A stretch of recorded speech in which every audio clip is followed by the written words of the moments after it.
আমি কাটাতে চলেছি আগামী 7টা দিন 20,000 পাউন্ড মাটির নিচে। এটা এখনো পর্যন্ত আমার করা সব থেকে ভয়ানক জিনিস। ঠিক আছে, সময় হয়ে গেছে, আমাকে জীবন্ত কবর দাও। ও, এটা তো ভয়ানক। এটা খুব ভয়ঙ্কর হতে চলেছে। এটা বেশিরভাগ মানুষের দুঃস্বপ্ন। ও মাই গড, এই মাটি ফেলা দেখে আমার ভয় লাগছে। সাবধানে থেকো। মাটি ফেলে দাও। ও মাই গড, আমার মনে হচ্ছে ওপরটা আমাকে ধরতে হবে। আরে কফিনের ওপরটা তো কাঁপছে। আমি আগামী 7 দিনের জন্য এই কফিনের কাছে আমার জীবন সঁপে দিচ্ছি। শুধু প্রার্থনা করব হঠাৎ করে যেন এটা ভেঙে না পড়ে। এবং অবশ্যই এটা বলার কথা নয়, কিন্তু বলছি এটা 100% রিয়েল। এবং আমি সত্যি কথা বলছি, আমার ধারণাই ছিল না এটা কতটা কঠিন হতে পারে। এবং এর সাথেই চ্যালেঞ্জটা অফিসিয়ালি শুরু হয়ে গেল। এবং এখানে আমি বন্দি থাকতে চলেছি আগামী 7টা দিন। আর তোমরা যদি জানতে চাও এখানে আমি কি করে বাথরুম করি, এই যে এইভাবে, এটা একদমই কমফোর্টেবল নয়। আগামী 7 দিনের জন্য আমার একমাত্র সম্বল হলো এই ব্রিফকেসে থাকা খাবার। এখানে বেসিক্যালি কিছু এমারিজ আর স্ন্যাক্স আছে, 5 গ্যালনের জলের ড্রাম আছে, আর বাকি যা কিছু প্রয়োজনীয় ছেলেরা এই ব্রিফকেসে রেখে দিয়েছে, যেটা প্রমাণ করে 7 দিনের অনেক আগেই আমার সমস্ত খাবার শেষ হয়ে যাবে। সত্যি কথা বলতে এটা খুবই বিপজ্জনক। এখন প্রায় রাত্রি 1টা। আমার মনে হয় তোমরা সবাই এখন ঘুমোতে চলে যাবে। আমি চাই অন্তত একজন ওয়াকির কাছে সব সময় থাকুক। যদি আমার কিছু প্রয়োজন পড়ে তাহলে আমি তোমাদেরকে বলতে পারবো। ঘুম হলো এই চ্যালেঞ্জটা শেষ করার আসল চাবিকাঠি। কারণ যখন আমি ঘুমাবো আমার মাথাতেই থাকবে না যে একটা বাক্সের ভেতরে আমি বন্দি আছি। কিন্তু সেটা বেশিরভাগ সময়ই কাজই করলো না। ও, ওকে দেখো, ও আরামে আছে মনে হচ্ছে। Jimmy J. না, নোলান তোমার ফটোতে কি সব এঁকেছে? হ্যাঁ নোলান, তোমার মায়ের সেটে আসতে কত ঘন্টা সময় লাগবে? এবার তুমি মায়ের ব্যাপারে কিছু বলবে। আশা করবো উনি আমার কফিনটাকে ভেঙে ফেলবেন না। আমি শুরু করবো আজকের দিনটা এই বড় প্যান্টটাকে শর্টসে পরিণত করে। আও, আও, আমি বক্সেই মেরে দিয়েছি। Mission 1 complete. আমার কাছে এখন শর্টস আছে। জানো জিমি, তোমার জন্য এখন থেকে আমরা এমআইএস খাবো যতক্ষণ তুমি ওখানে থাকবে। সত্যি? হ্যাঁ, না, আমি এক্ষুনি শুনতে পেলাম পাশ থেকে কেউ না বললো। তুমি এখন হট ওয়াটার পাস্তার স্বাদ উপভোগ করো। আর এইদিকে এটা হলো আমার অবস্থা। ও, এটা বেশ ক্রাঞ্চি। পাস্তা ক্রাঞ্চি কেন হয়? এটা তো দারুণ। আমি এতটাই বোর হয়ে গেছিলাম যে আমি মজা করবার জন্য কফিনের দেওয়ালে ঘুষি মারছিলাম। ও জিমি, ধন্যবাদ, আমি খুবই বোর হচ্ছিলাম। এক সেকেন্ড। ও তোমরা কি করছো? আরে এটা তো আমাকে ভয় পাইয়ে দিয়েছে। তোমরা কি আমাকে একটু বলতে পারবে তোমরা কি করছো? দেখছো না আমার জীবন বাজিতে রাখা আছে। ঠিক আছে। দুর্ভাগ্যবশত ছেলেরা আমাকে কোনো কিছুই বলতে রাজি ছিল না। ওরা যেটা করছিল, একটা পাইপ সোজা কফিনের কাছাকাছি ঢুকিয়ে দিয়েছিল, ভ্যাকিউম দিয়ে মাটিটাকে পরিষ্কার, সরিয়ে দিল, তারপর পরিষ্কার। একটা সার্জিক্যাল ওয়্যার ক্যামেরা ঢুকিয়ে দিল আমাকে দেখার জন্য যে আমি কিরকম অবস্থায় আছি। এবার ভেতরে যাও। মনে হচ্ছে যেন সার্জারি করছি। এরা কি করছে? আমার পায়ের উপরে একটা মাছি ঘোরাঘুরি করছে। বেরিয়ে যাও এখান থেকে। ভালো করে ধরো এটা। হ্যাঁ, আর একটু নামাও। ও, ক্যামেরাটা সরাও। ও, আমরা দেখতে পেয়েছি। মজা পেয়েছো? জিমি। Night Jimmy. আর যখন দ্বিতীয় দিন হতে চলেছিল, বয়েজরা আমাকে ছেড়ে আরভিতে সময় কাটাতে চলে গেল। আর তারপরে আমি কি করব ভেবেই পাচ্ছিলাম না। তাই আমি ভাবলাম সেকেন্ড ব্রিফকেসটা খুলে একবার দেখি যে ভেতরে ছেলেরা কি কি দিয়েছে। ওই দেখো কার্ডটা খুলছে। এটা কি নোলানের মা? আমি একটা ফটো পেয়েছি তোমার মায়ের। ভাই, এটা তুমি করেছো? না, বলো এটা কি আমি করেছে? করিনি। নোলান, এটা কি তোমার মা? ও মাই গড, বুকে নিয়ে শুয়ে আছে। ও মাই গড। এই যে এখন খুব জোর বৃষ্টি হচ্ছে, একটা বাজ পড়ার আওয়াজে আমার ঘুমটা ভেঙে গেল। নোলান, ওঠো, আমাদের একবার জিমিকে দেখে আসা উচিত। ও ঠিক আছে তো? আমার সত্যি বলতে একটু চিন্তা হচ্ছে। দেখে মনে হচ্ছে বৃষ্টিটা খুব জোরেই হয়েছে। জিমি! ওকে জাগানোর আমার কাছে একটা আইডিয়া আছে।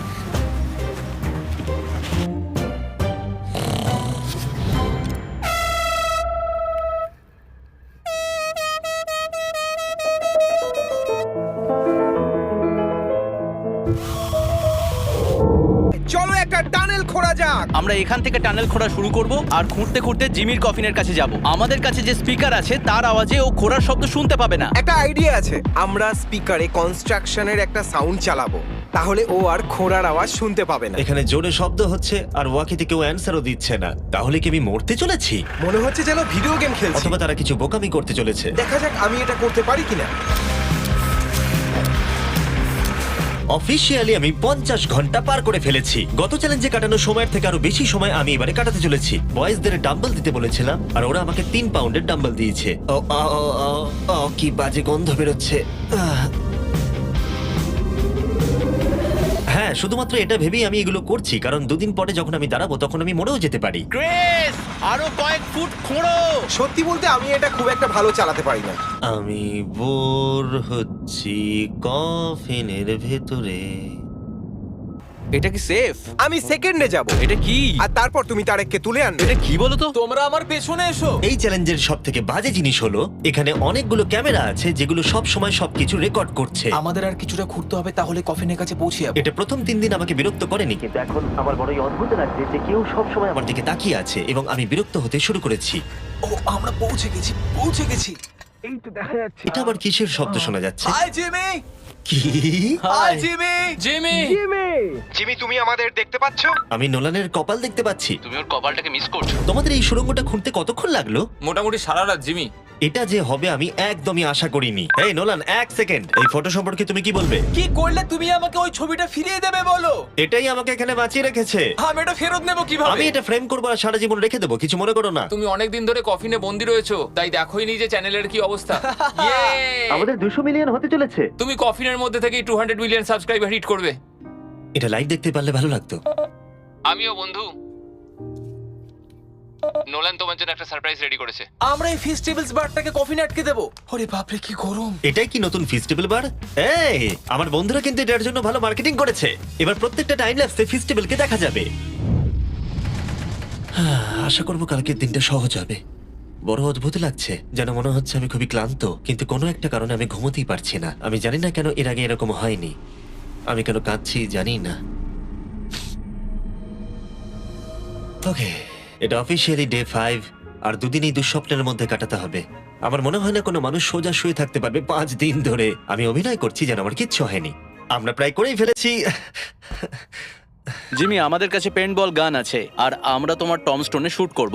এটা বেশ মজার, আমিও কি করতে পারি?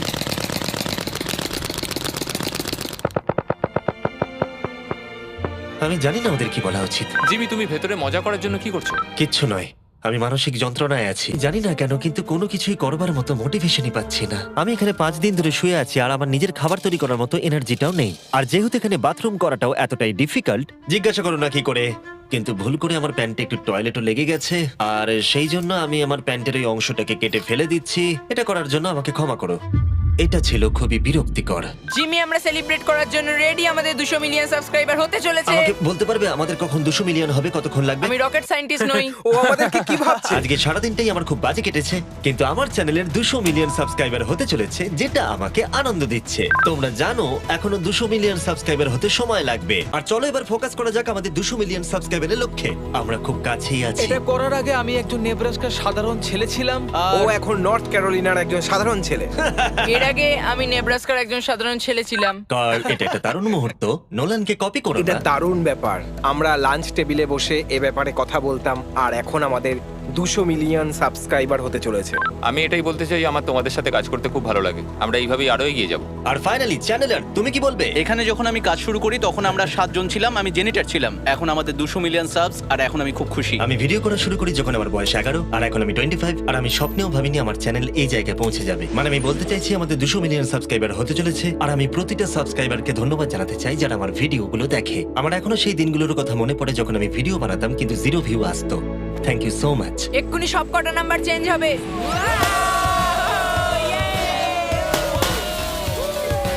আমরা করে দেখিয়েছি। আমার মনে হচ্ছে এখন সময় হয়ে গেছে নেটওয়ার্ক আনপ্লাগ করার। এই দাঁড়াও দাঁড়াও, আমি আমার গার্লফ্রেন্ডকে কল করার একটা চান্সও পাইনি। হ্যাঁ, দেবো দাঁড়াও। ঠিক আছে, আমরা এখানে দাঁড়িয়ে আছি, হ্যাঁ। তুমি কল করে নাও। ভাই কেন করছো? আরেকবার প্লাগ করে দাও। আমি শুধু 2 মিনিট চাই যাতে আমার গার্লফ্রেন্ড জানতে পারে যে আমি বেঁচে আছি। চলো খেতে যাই। ঠিক আছে।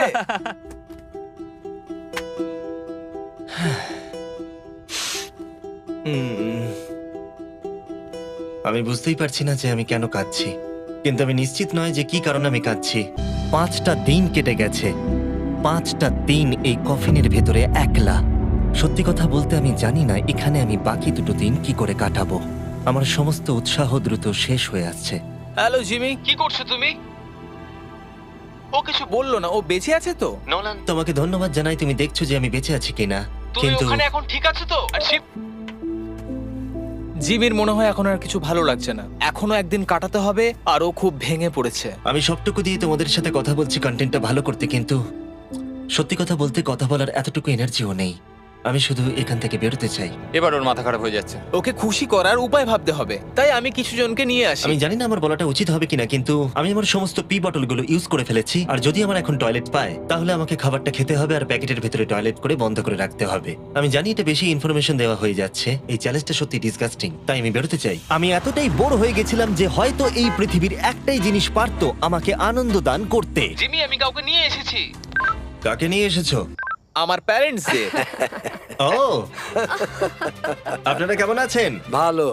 মাটির তলায় থাকাকালীন তুমি কি নোলানের মায়ের ব্যাপারে কিছু কথা বলছিলে? না না, সেরকম কিছু নয়। আর এই ছবিটা? আমি জানি না আপনারা কিসের কথা বলছেন। আসল কথায় আসি, আপনারা কি নোলানের ব্যাপারে কোনো হাস্যকর ঘটনা আমাকে বলতে পারবেন? জিমি, অনেক আছে। এটা চ্যালেঞ্জটাকে আরো বেশি ইন্টারেস্টিং করে তুলবে। ও আমাদের বলেছিল যে ওর স্কুলে প্রোগ্রাম আছে, কিন্তু ও অ্যাকচুয়ালি ও পাশের বাড়িতেই কিছুক্ষণ সময় কাটিয়েছে। ওহো! আমরা দেখতে যাই ও বাড়িতে একটা মেয়েকে জানো অনেক ক্রিসমাস। এটা আমাকে চিয়ার করার জন্য যথেষ্ট, কারণ আমি জানি কমেন্ট সেকশনে ঝড় উঠতে চলেছে। আমার এই জন্য জিমিকে ভালো লাগে না। ঠিক আছে, এবার চলো, এটা Bye, এভাবেই জিমি। কাজ করে। ওরা কি ওয়াকিটা আবার ফেলে দিল? আমি জানি তোমাদের সবার এখন খুব ঘুম পেয়েছে, আর তোমরা কেউ তাড়াতাড়ি উঠবেও না, তাতে আমার কিচ্ছু যায় আসে না। এখন থেকে ঠিক 12 ঘন্টা পরে আমি চাই তোমরা সবাই খোঁড়া শুরু করো, ওকে? তাহলে খুব তাড়াতাড়ি উঠতে হবে, তাই না? এখন কটা বাজে? আমরা আমাদের অ্যালার্ম বাজলেই উঠে পড়বো। 12 ঘন্টা পরে দেখা হচ্ছে। ওটা একটা ডেট হবে। এখন আমি ঘুমোতে যাচ্ছি, আর কাল সকালে যখন আমি ঘুম থেকে উঠে চোখ খুলবো, আশা করি কেউ একজন মাটি খুঁড়ে আমাকে কফিন থেকে বের করবে। আমি জানি না কেন আমার চোখে জল আসছে। আমি এর আগে কখনো এতটা এক্সাইটেড হইনি আমার গোটা জীবনে। আমি আর অপেক্ষা করতে পারছি না কালকের সূর্যের আলো দেখবার জন্য। কালকে সকালে দেখা হচ্ছে, এটা দারুণ হতে চলেছে। শেষ রাতে ঘুমোবার সময় আমি এটাই ভাবছিলাম, চ্যালেঞ্জটা শেষ হওয়ার পর আগামীকাল সকালে আমি উঠে দাঁড়াতে পারবো কিনা। এটা সাধারণ ব্যাপার নয় কোনো নড়াচড়া না করে 7 দিন টানা শুয়ে থাকা। বয়েজ, আজকে অফিসিয়ালি 7 দিন হয়ে গেছে। আমি জানি তোমাদের বেশি পরিশ্রম পছন্দ নয়, কিন্তু তোমরা কি আমাকে ঘুরে বার করবে? আমরা তোমাকে বের করছি, জিমি। এটা চ্যালেঞ্জের সব থেকে জঘন্য পার্ট, কারণ আমাকে অপেক্ষা করতে হচ্ছে কখন আমার স্টুপিড ফ্রেন্ডরা আমাকে খুঁড়ে বার করবে। আর এদিকে আমার টেনশনও হচ্ছে যে উঠে দাঁড়াবার পর আমি যেন মরে না যাই। দেখা যাক কি হয়। এক্সকাভেটরটাকে নিয়ে এসো। আমি বেরোনোর পর ওরা যেটা প্রথম বলবে সেটা হলো আমার গায়ে কি বাজে গন্ধ। জিমি, সান্টা ক্লজের মতো দেখতে একজন লোক তোমাকে বের করছে। কারণ আমার কিচ্ছু যায় আসে না ওকে কেমন দেখতে, আমাকে শুধু এই কফিন থেকে বার করো। যে কোনো মুহূর্তে ওপরের মাটিগুলো সরে গিয়ে সূর্যের আলো দেখা যাবে, আর অপেক্ষা করতে পারছি না। ও, এই তো এক্সক্যাভেটর। ও, এটা তো ভয়ানক।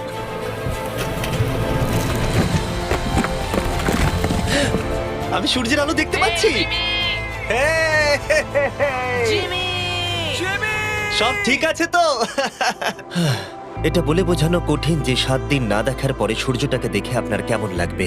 ও মাই গড, আমি আবার কাঁদতে শুরু করলাম।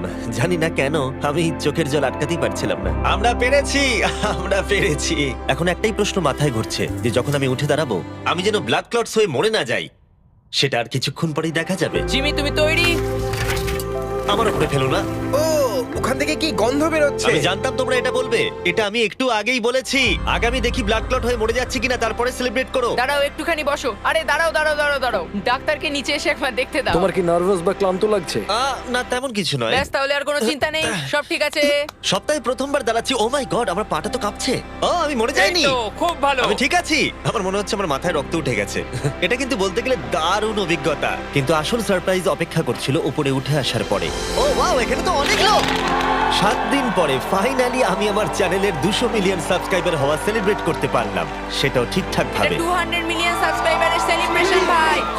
তাহলে তোমরা সবাই আমার আন্ডারওয়্যার দেখে নিলে। ভিডিওটা আমি এবারে শেষ করব, আর প্রতিবারের মতোই বিস্ফোরণ দিয়ে এটা শেষ করছি।